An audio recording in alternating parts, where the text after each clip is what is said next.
अस्सलाम वालेकुम स्टूडेंट्स, कैसे हैं आप? तो ठीक ठाक हैं। अच्छा जी, इस लेक्चर का ताल्लुक हमारा पार्टनरशिप अकाउंटिंग से है और इसमें हम जिस टॉपिक को डिस्कस करने जा रहे हैं वो है admission of a new partner. इस लेक्चर का ताल्लुक या कनेक्शन जो है वो पिछले लेक्चर से है। पिछले लेक्चर को जो हमारा पहला लेक्चर है इस टॉपिक के ऊपर, उसको थोड़ा सा हम रिकैप करते हुए चलें। पिछले लेक्चर में हमने ये देखा था कि जब पहले से एक पार्टनरशिप जो है वो एग्जिस्ट करती है बिजनेस, जिसमें मिस्टर ए, हमने एग्जांपल डिस्कस की थी कि मिस्टर ए और मिस्टर बी दो पार्टनर्स हैं और दो आपस में वो एक पार्टनरशिप बिजनेस रन कर रहे हैं। एक न्यू पार्टनर है, कुछ अरसे बाद न्यू पार्टनर जो है वो एडमिट होने के लिए आता है, इनको ज्वाइन करने के लिए आता है मिस्टर ए और मिस्टर बी के पार्टनरशिप फर्म को। तो यहाँ एक नोट करने की वाली बात ये थी कि मिस्टर सी के आने से पहले ये जो बिज़नेस रन हो रहा था पार्टनरशिप का, जो पार्टनरशिप बिज़नेस था जिसमें दो पार्टनर्स थे मिस्टर ए और मिस्टर बी, इनकी पार्टनरशिप अब ख़त्म हो जाएगी। अब एक नई पार्टनरशिप फर्म कहलाएगी जिसके अंदर दो नहीं बल्कि अब तीन पार्टनर्स होंगे, यानी मिस्टर ए, यानी मिस्टर बी एंड मिस्टर सी, तीन पार्टनर्स होंगे। अब ये नई पार्टनरशिप फर्म कहलाएगी, एक बात। अब दूसरी बात, जब मिस्टर सी यानी न्यू पार्टनर जब पहले से एग्जिस्टेड पार्टनरशिप को ज्वाइन करने के लिए आता है या एडमिट होने के लिए आता है या इंट्रोड्यूस होने के लिए आता है, तो उसके पास दो तरीके होते हैं। There are two ways to join a already existed partnership. पहला जो मेथड था वो हमने डिस्कस किया था कि डायरेक्ट परचेज मेथड, और दूसरा मेथड जो हमने डिस्कस किया था वो था डायरेक्ट इन्वेस्टमेंट मेथड। जो पहला जो मेथड था जिसको डायरेक्ट परचेस मेथड, उसका मतलब ये था कि वो जो नया आने वाला बंदा है वो किसी एक पार्टनर से उसके जो कैपिटल है उस कैपिटल में से कुछ हिस्सा परचेज करेगा। दोबारा रिपीट कर रहा हूँ कि फर्ज कर लें जैसे कि mister A and mister B अपना पार्टनरशिप बिजनेस कर रहे हैं। मिस्टर ए का जो कैपिटल था, फर्ज कर लें 1 लाख रुपए का कैपिटल था। अब मिस्टर सी जो है वो मिस्टर ए से जो 1 लाख रुपए का कैपिटल है, उस 1 लाख रुपए के कैपिटल में से कुछ हिस्सा, फर्ज कर लें 10%, 20% परचेज करेगा। इसे कहते हैं डायरेक्ट परचेज मेथड। और ज़रूरी नहीं है कि किसी एक ओल्ड पार्टनर से परचेज करे, वो दूसरे से भी खरीद सकता है। मिस्टर बी के पास गया, फर्स्ट करें मिस्टर बी का कैपिटल है 2 लाख रुपए, मिस्टर बी से जाके उसने कहा भाई तुम अपना मुझे 10% दे दो। तो अब इन दोनों केसेस में आप देखिए कि मिस्टर सी जो है, जो नया पार्टनर है, वो मिस्टर ए से उसके कैपिटल में से ही शेयर परचेज कर रहा है, और मिस्टर बी के जो कैपिटल है उसके कैपिटल में से ही शेयर परचेज कर रहा है। इसे कहते हैं डायरेक्ट परचेज मेथड। दूसरा जो तरीका हमने डिस्कस किया था उसके अंदर ये था investment of a new partner into firms capital, firms यानी फर्म के। अब यहाँ जो दूसरा तरीका था वो जो कि फर्म के अंदर यानी फर्म का कैपिटल, यानी नया आने वाला जो पार्टनर है मिस्टर सी, वो जो पूरी फर्म का जो कैपिटल है उस फर्म के टोटल कैपिटल में से परचेज करेगा, टोटल कैपिटल का कुछ हिस्सा परचेज करेगा। अब वो मिस्टर ए के पास सेपरेटली जाके या प्राइवेटली जाके कोई बात नहीं करेगा, मिस्टर बी के पास प्राइवेटली जाके उसी के कैपिटल में से कुछ शेयर परचेज करने की बात नहीं करेगा। पूरी फर्म का जो कैपिटल है उस पूरी फर्म के कैपिटल में से शेयर परचेज करेगा। ये दूसरा मेथड था। अच्छा जी, हम अपने लेक्चर को आगे बढ़ाते हैं। आज जो हमारा लेक्चर है इसका कंसर्न है फर्स्ट मेथड से, यानी direct purchase of capital in trust method, यानी जिसमें आने वाला न्यू पार्टनर किसी भी ओल्ड पार्टनर से उनके कैपिटल में से शेयर परचेज करेगा, टोटल फर्म के कैपिटल में से नहीं। आगे देखें सबसे पहले हम आगे बढ़ने से पहले हम थोड़ा सा ज़रा रेशियोज़ के बारे में पढ़ेंगे। ये देखें पहला चैप्टर है आज हमारा, पहला जो टॉपिक है हमारा आज, method 1 direct purchase of capital interest. Capital interest का मतलब मैं आपको बता चुका हूँ। इसका मतलब ये है कि आने वाला जो बंदा है जो ओल्ड पार्टनर्स के कैपिटल में से जो हिस्सा परचेज करेगा उसे हम कैपिटल इंटरेस्ट कहते हैं। कैपिटल इंटरेस्ट का मतलब है शेयर ऑफ कैपिटल, सही है। इसका मतलब सूद कतन नहीं है। इससे थोड़ा सा ज़रा अंडरस्टैंडिंग कर लें हम ज़रा रेशियोज़ के बारे में। जब तक आपको रेशियोज़ के बारे में अगर कॉन्सेप्ट्स क्लियर नहीं होंगे तो आप प्रॉब्लम का शिकार रहेंगे, इसलिए ज़रा रेशियोज़ को समझ लें। लेकिन सबसे पहले जो डायग्राम आप मेरी देख रहे हैं ये डायग्राम ए, इस डायग्राम ए को ज़रा आप ये देखें ज़रा गौर से। हमें पहले रेशियोज़ को अंडरस्टैंड करना है। ये देखें ये पूरी फर्म का कैपिटल है। फर्स्ट करें जो पूरा जो सर्कल है ग्रीन कलर का, ये आपका पूरी जो है ये पूरी फर्म है। ये कोई चीज़ कंप्लीट होती है तो इसका मतलब होती है वो 1, यानी रेशियो की टर्म में उसे 1 कहते हैं, और परसेंटेज की टर्म में उसे 100% कहते हैं। 100% मीन्स कंप्लीट, और रेशियो की टर्म में उसे कहते हैं 1। तो कोई चीज़ anything which is completed, which is gonna complete, और which has been completed, it means that we could say that it is 100% completed. It means 100%, या in terms of ratio we can say that 1 ratio के term में इसको 1:1 कहते हैं या 1 कहते हैं। तो 1 का मतलब होता है कंप्लीट, 100%। अब इसके अगर आप दो पीस करते हैं, मेरी डायग्राम नंबर 2 देखें, आप डायग्राम नंबर 2 में देखें 50% आपने इसी सर्कल के दो टुकड़े कर दिए तो दो half, this single the entire circle has divided into 2 equal halves. ये दो हाफ्स के अंदर दो टुकड़ों में डिवाइड हो चुका है 2 इक्वल पार्ट्स के अंदर, और हर इक्वल पार्ट जो है अब ये 1/2 परसेंटेज की टर्म में इसको 50% कहेंगे, और इंडिविजुअली इसको 1/2 यानी कि हाफ कहेंगे। ये ज़रा समझाना मुझे आपको ज़रूरी था, वरना आप प्रॉब्लम का शिकार रहे थे। इसी तरह आप ज़रा अपना ये डायग्राम नंबर सी देखिए। डायग्राम सी में देखें, ये पूरी फर्म का कैपिटल था, उसमें से एक पीस कह लें, केक, इस जो आपका जो केक का पीस होता है फॉर एग्जांपल आपने अक्सर देखा होगा, आपने ये पूरा एक फर्म का कैपिटल था। इस फर्म के कैपिटल में से आपने आने वाले को जो न्यू पार्टनर है मिस्टर सी को ये आपने हिस्सा दिया, तो इसकी शक्ल कुछ इस तरह से बन जाती है।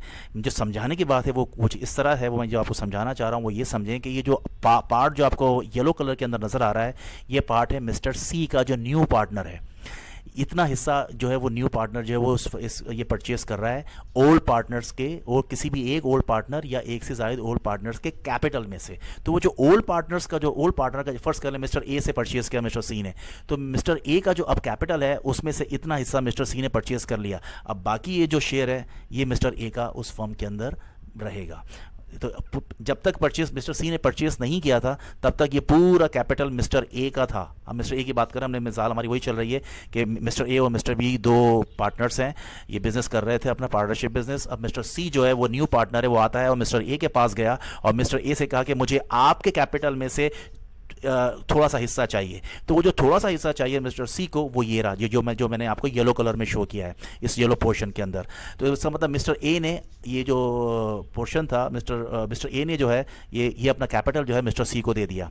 अब ये जो आपके पास रेड कलर के अंदर जो आप देख रहे हैं, ये जो पोर्शन रह गया, अब जो मिस्टर ए का जो कैपिटल उस फर्म के अंदर रह गया वो अब इतना रह गया, कम होके अब इतना रह गया। अब इसको ज़रा परसेंटेज की, इसको ज़रा रेशियोज़ की टर्म में बात करते हैं। मेरी डायग्राम डी की तरफ चलिए।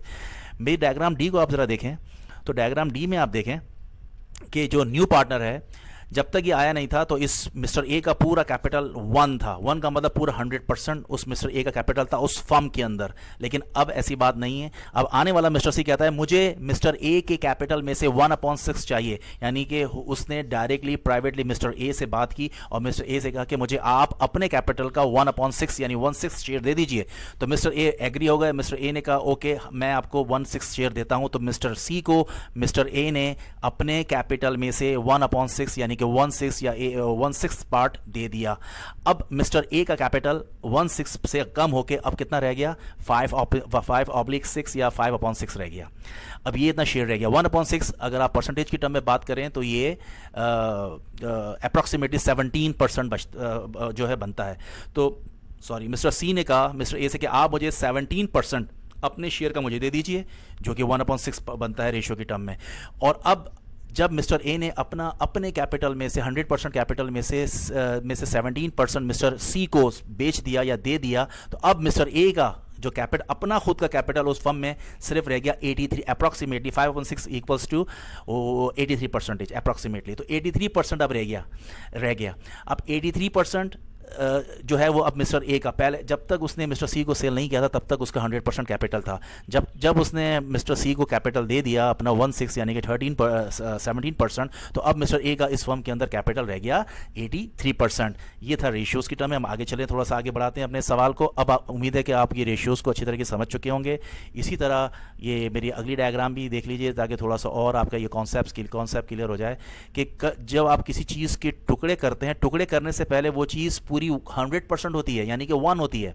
ये देखें डायग्राम नंबर डी, ये मेरी डायग्राम नंबर ई देखिए। डायग्राम ई में मैंने आपको ये बताने की कोशिश की है कि कोई जब तक ये पूरा सर्कल है तो ये पूरा 100% यानी कि 1 है। लेकिन अगर आप इसके पीस करते हैं तो ये हाफ करते हैं, तो हाफ ऑफ 1 इज हाफ। आप एक का आधा करें तो आधा बचता है, यानी कि 50% बचता है। और रेशियो की टर्म में इसको 1/2 कहते हैं। Half of half is quarter, जिसे हम पाव कहते हैं उर्दू में, या 1/4 कहते हैं, या 25% कहते हैं।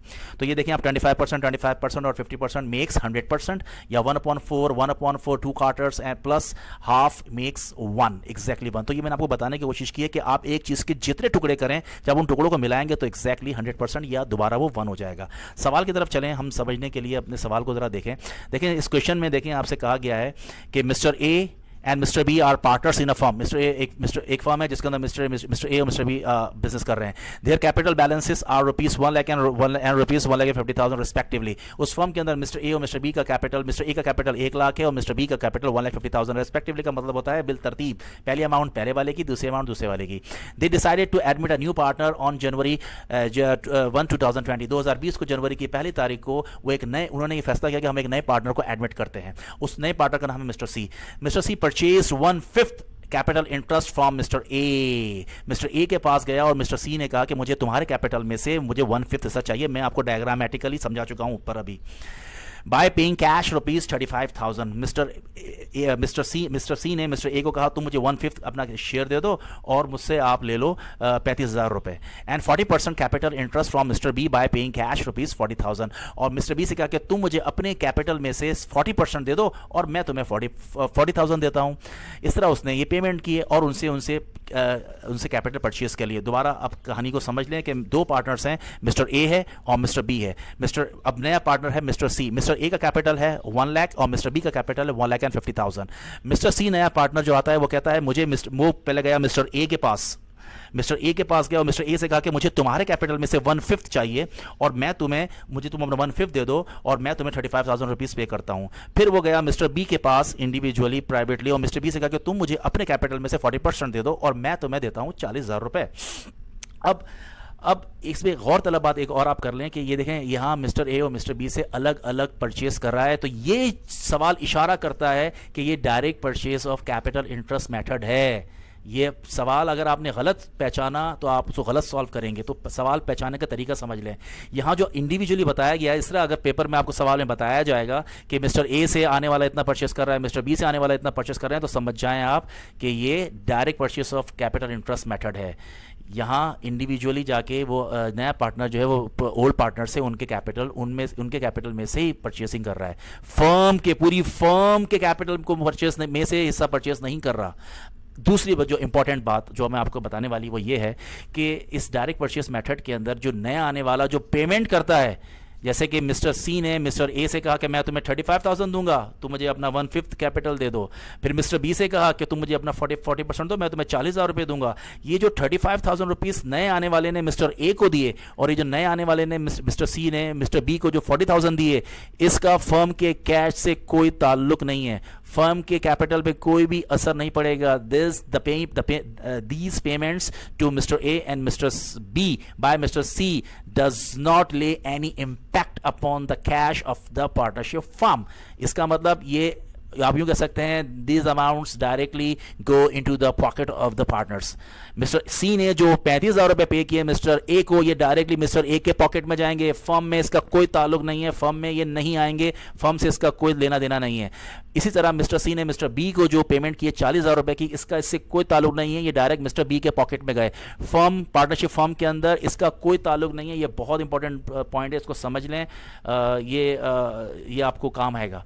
तो ये जो डायरेक्टली पेमेंट इस मेथड के अंदर, डायरेक्ट परचेस मेथड के अंदर नया आने वाला जो पेमेंट कर रहा होता है पार्टनर्स को, जिनसे वो ओल्ड पार्टनर्स को, जिनसे वो उनके कैपिटल खरीद रहा है, इसका कोई ताल्लुक नहीं है पार्टनरशिप फर्म के कैश से। ये डायरेक्टली इनके पॉकेट्स में जाते हैं। हाँ, जो फर्म के अंदर जो चेंज आएगा वो सिर्फ ये चेंज आएगा कि मिस्टर ए का कैपिटल कम हो गया 1/5 से, जो जितना आने वाले ने खरीदा है, मिस्टर सी ने खरीदा है, और मिस्टर बी का कैपिटल कम हो गया 40% से, क्योंकि उसने बेच दिया। ये फ़र्क आएगा बस, और कोई फ़र्क नहीं आएगा। ये बात ज़हन नशीन कर लें। अब हम इस सवाल के सोल्यूशन की तरफ चलते हैं। सवाल में दो बात हमसे पूछी गई है, पेपर में भी ऐसा ही आता है, ऐसा ही आएगा इंशाल्लाह।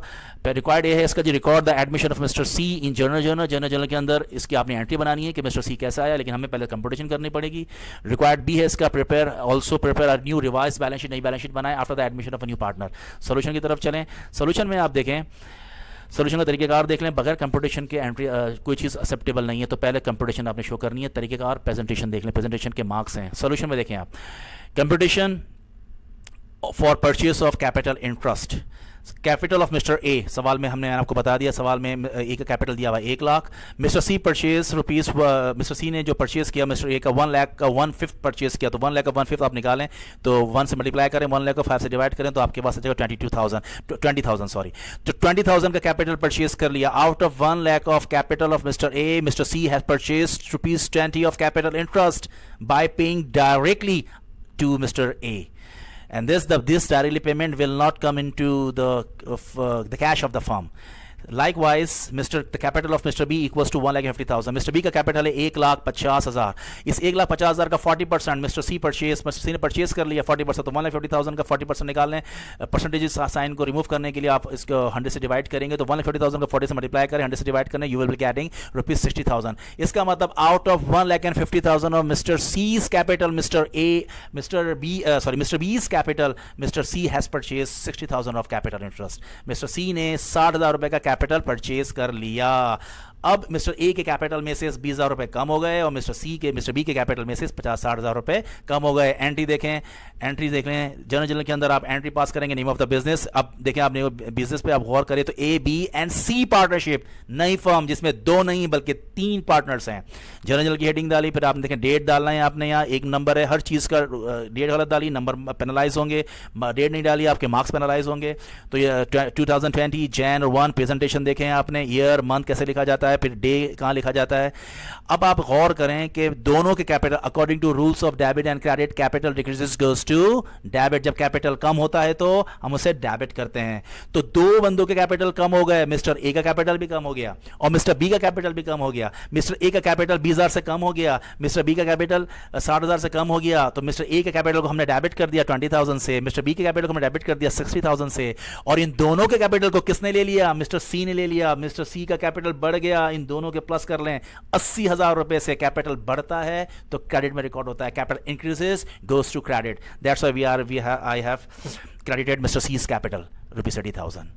और फिर आपने नरेशन बनानी है. बगैर नरेशन के एंट्री एक्सेप्टेबल नहीं होती है. Narration should be in your own words, it should be as short as possible, but it should cover the whole view point, पूरी बात को कवर करे, मुख्तसर हो, लेकिन बनानी है ये आपने नरेशन.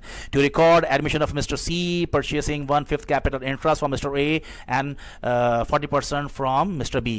आगे चलें. अब इस सवाल की पहली रिक्वायरमेंट हो गई. दूसरी रिक्वायरमेंट में आप देखें, हमने सिर्फ सिंपल सी बैलेंस शीट बनानी है. इस बैलेंस शीट को ज़रा अच्छी तरीके से आप देख लें. अब नई फर्म की बैलेंस शीट कैसे बनेगी ये देखें. A B C and new partnership देखें. नई फर्म की बैलेंस शीट देखें. A B and C partnership balance sheet as on January 1, 2020. Date को अच्छी तरीके से देख लें, वरना आपके 1 या 2 मार्क्स जो है वो पैनलाइज होंगे. बैलेंस शीट में आप देखें आप पहले पार्टनर्स एक्विटी की तरफ देख लें. एक्विटीज़ की तरफ आ जाएं ज़रा. देखें मिस्टर ए का कैपिटल, अब देखें पहले था, मैंने देखें कंप्यूटेशंस भी आपको ब्रैकेट में ये आपको पैरेंथेसिस के अंदर शो किए हैं. देखिए मिस्टर ए का कैपिटल था 1 lakh before the admission of Mr partner C. उसमें से 20,000 उसने सेल कर दिया मिस्टर सी को, तो अब मिस्टर ए का कैपिटल उस नई फर्म के अंदर रह गया सिर्फ 80,000. लाइकवाइज मिस्टर बी का कैपिटल था बिफोर एडमिशन ऑफ सी 1.5 लाख रुपए, उसमें से 60,000 उसने सेल कर दिया, अब बच गया सिर्फ 90,000, जो कि अब सिर्फ मिस्टर बी का नई फर्म के अंदर जो कैपिटल रहेगा वो 90,000. और मिस्टर सी का जो कैपिटल है अब इस नई फर्म के अंदर वो है 80,000. मिस्टर सी के कैपिटल में देखें आप 20,000 मिस्टर ए से लिया और 60,000 मिस्टर बी से लिया, तो टोटल मिस्टर सी का कैपिटल बनता है 80,000. इस कंप्यूटेशन को पेपर में शो करने की ज़रूरत नहीं है, ये आपके समझने के लिए मैंने इसको यहाँ शो किया है. हो सकता है आपके मार्क्स पेनलाइज हो, क्योंकि बैलेंस शीट के अंदर इस तरह की कैलकुलेशंस अलाउ नहीं होती. ये मैं आपको ट्रिक्स बता रहा हूँ पेपर की. और तो ये अब इसी तरह आप देखें तो ये टोटल फर्म का नई फर्म का कैपिटल अब 2,50,000 हो गया. आप और अब दूसरी तरफ देखें, हमारे पास इस फर्म के पास एसेट्स में देखें तो कि हमारे पास फर्दर इन्फॉर्मेशन नहीं है, तो हमने सपोज कर लिया कि इस फर्म के अंदर टोटल कैपिटल टोटल जो एसेट्स हैं वो करंट एसेट्स की फॉर्म में है और वो कैश की फॉर्म में है 2,50,000 रुपीज़. तो इस तरह ये फर्म की जो बैलेंस शीट बना करेगी डायरेक्ट परचेस मेथड के अंदर, वो कुछ इस तरह से हुआ करेगी जो आपके सामने है. तो अब इस फर्म का कैपिटल देखें जो है वो 2.5 लाख रुपए है. एक बात गौर करने की जो आपने शायद गौर नहीं की वो कर लें, वो ये कि नई फर्म जो बनी मिस्टर सी के एडमिशन से पहले और मिस्टर सी के एडमिशन के बाद, न्यू पार्टनर के एडमिशन से पहले और न्यू पार्टनर के एडमिशन के बाद फर्म के कैपिटल में कोई चेंज नहीं आया. तो डायरेक्ट परचेस मेथड में फर्म के टोटल ओवरऑल कैपिटल में कोई फर्क नहीं आता. मिस्टर सी जो कि न्यू पार्टनर है उसके एडमिशन से पहले भी फर्म का कैपिटल 2.5 लाख ही था और मिस्टर सी के एडमिशन के बाद भी फर्म का कैपिटल यानी पुरानी फर्म का कैपिटल, पुरानी पार्टनरशिप का कैपिटल मिस्टर सी के एडमिशन से पहले भी 2.5 लाख ही था और मिस्टर सी के एडमिशन के बाद भी फर्म का जो कैपिटल है वो 2.5 लाख ही है. फर्म के कैपिटल में कोई भी फ़र्क नहीं आएगा। ये बहुत इंपॉर्टेंट बात है, नोट कर लें। एमसीक्यूज़ के अंदर भी ये बहुत दफ़ा पूछा जाता है, तो ये बात जहन में नोट कर लें कि डायरेक्ट परचेज मेथड के अंदर फर्म के कैपिटल में कोई फ़र्क नहीं आता नए पार्टनर के एडमिशन के बाद भी, और नए जो कैपिटल नए पार्टनर के एडमिशन से पहले होता है वही कैपिटल इंटैक्ट रहता है नए पार्टनर के एडमिशन के बाद। ये बात जहन में रख लें। अब इस नए पार्टनर ने जो पेमेंट्स की थी मिस्टर ए को और मिस्टर सी को, इसका फर्म से कोई ताल्लुक नहीं होता। देख लें, पहले ही भी कैपिटल 2.5 लाख था और अभी भी कैपिटल 2.5 लाख ही है। उम्मीद करता हूँ कि आपको ये लेक्चर बहुत अच्छी तरीके से समझ में आ गया होगा। अब नेक्स्ट वीडियो लेक्चर में हम दूसरे मेथड की तरफ चलेंगे, और वो आपको पता है, मैं पहले लेक्चर में आपको बता चुका हूँ, जिसका नाम है इन्वेस्टमेंट इन फर्म्स कैपिटल। इसके साथ हम आज अपने लेक्चर का अख्ताम करते हैं। बहुत जल्द मिलते हैं नए वीडियो लेक्चर में। अपना बहुत ख्याल रखिएगा। Take care, bye bye.